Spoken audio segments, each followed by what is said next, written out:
السلام علیکم ناظرین، آپ دیکھ رہے ہیں نیشنل نیوز HD۔ میں ہوں محمد ارسلان اور نظر ڈالتے ہیں آج کی اہم خبروں پر۔ وزیر اعظم پاکستان کی ہدایات پر بیت المال کے تعاون سے سویٹ ہوم ڈڈیال کی جانب سے رمضان المبارک کے بابرکت مہینے میں 300 مستحق افراد میں افطاری تقسیم کی گئی۔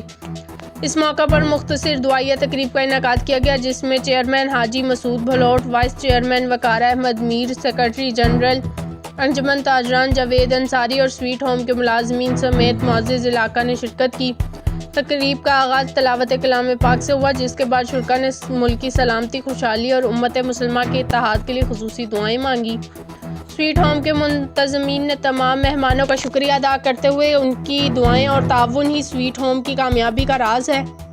انہوں نے مزید کہا، سویٹ ہوم آئندہ بھی اسی طرح مستحق افراد کی خدمت کرتا رہے گا۔